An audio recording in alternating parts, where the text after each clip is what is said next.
Welcome back to Changing Lives 365. I'm Corinne Wright, founder and CEO of Wright Coaching. I'm Dr. Rhonda Anderson, founder of A Scholar's Touch. Today's episode is Relationships 101, all about being single in the city. Hey, I like that. Yeah.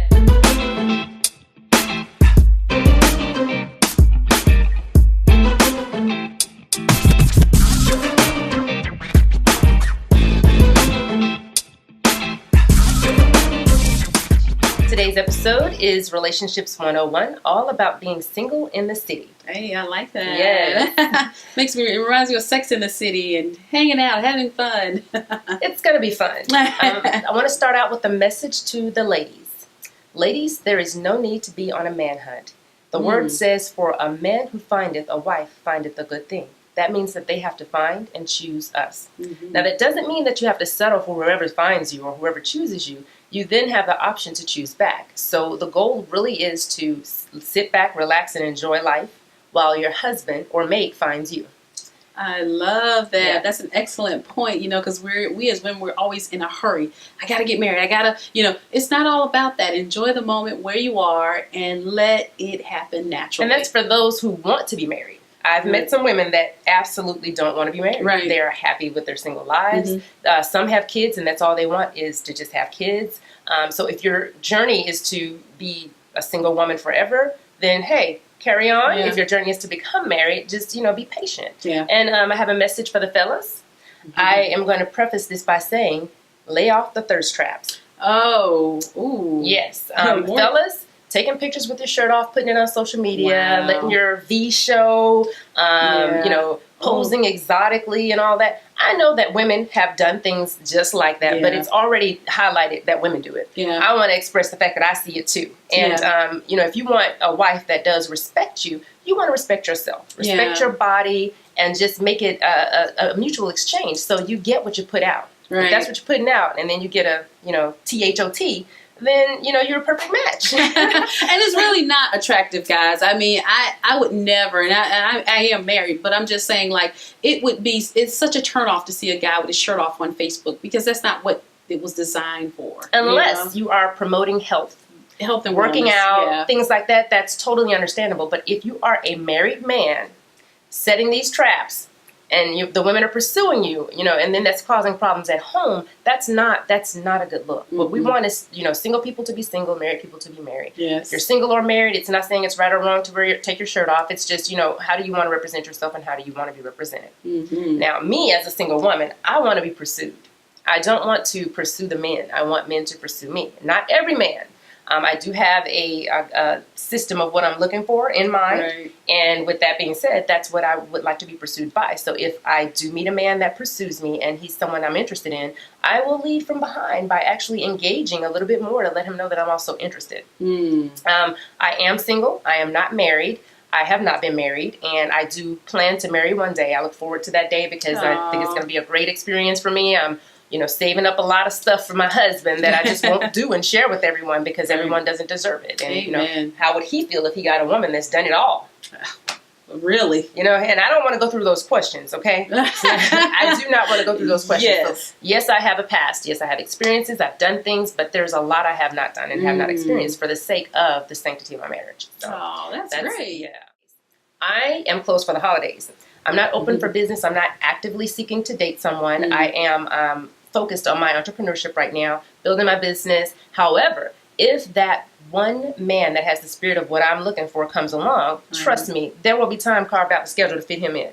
But right now, I just have not encountered that person, so I'm not making exceptions for everyone. I'm not actively, oh, you want my number? Okay, here you go. Or, oh, I'll date you because I know what I want. And in the first 30 seconds, if I don't see it, which it's that quick, then I don't waste their time. So if I do not respond to inboxes, wrist tugs or whatever, it's not rejection. It is that I know what I'm looking for, and unfortunately, it may not be a match. So that's that. And I don't have a lot more to say about that, but because I don't like to reject people. I really don't. I'm a very people person. I just don't want a man to feel like I've done something wrong by saying no to him. But I want you to understand that I'm looking for something spectacular. And not that you're not it, but you may not be it for me.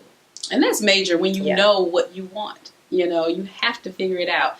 You have to figure it out for yourself. You can't just go by, I just want a man. No, it has to be that person that fits what you're looking for. So It does. I like that. And, for those who are waiting to meet their mate, whether you're actively waiting and dating people, just, going through the muddling through it to see who's the one, or whether you're sitting back and you're being abstinent, or whether you're just on a different journey, the first thing is to pray.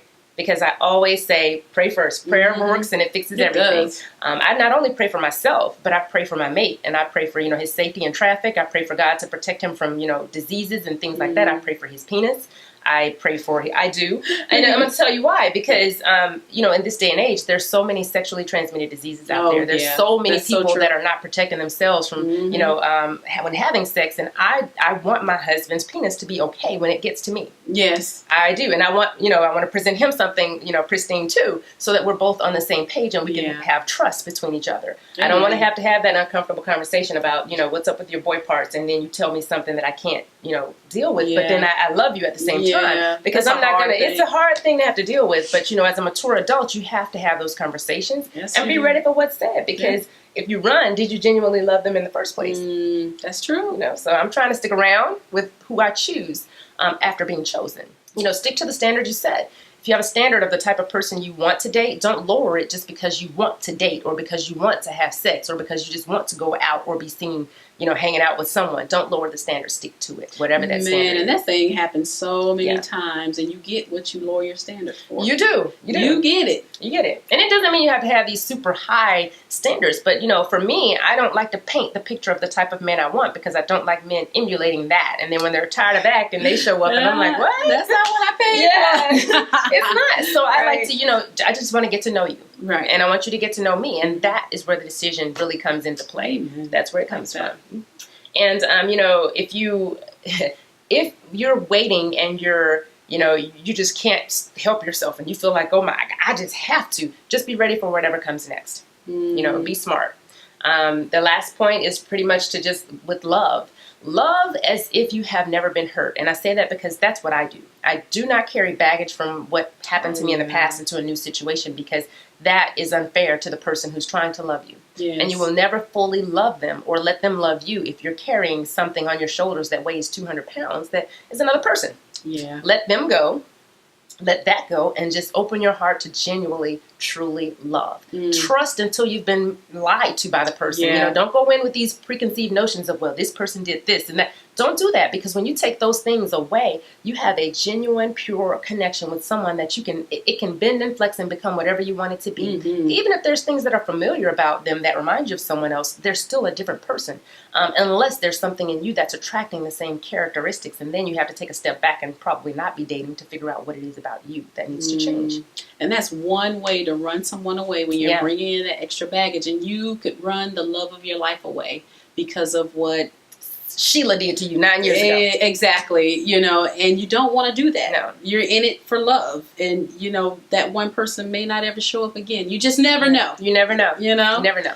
And heartbreak is ugly. It really is. I have had that experience one time. I thought I had my heart broken when I was 15, right? That was puppy love. Right. When it really happened to me, I was like, oh. Yeah, I went through the 7 signs of grief. 5, 7, however many. I went through every last one of them. And I honestly, that person had to really die to me. It was as if they were dying or had died. And I had to let them go as if they had passed on to get past it. Now, of course, he came back. But at that point, I was over it. Yeah. So, no, thank you. I'm moving on. And, life goes on. Yeah. But I never want that feeling again. And if you've had your heart broken, I don't ever want you to feel that again. So you have to protect yourself. How do you protect yourself? Set a standard. Oh, yeah. Number one, first and foremost, set a standard. And have a narrow door that everyone can't just walk through. Yeah. And be okay with taking time away from relationships to get yourself back on track, like Corinne said. Because sometimes it has to be where, man, I'm going to just, bask in the moment. I'm going to be to myself. I need this time. Be okay. Don't be that person that's always antsy. Yeah. And if you're always jumping from relationship to relationship, and that's a sign that it's not working, number one. And you need to spend alone time to figure out who you are. Exactly. If you don't know yourself, they're not going to know you.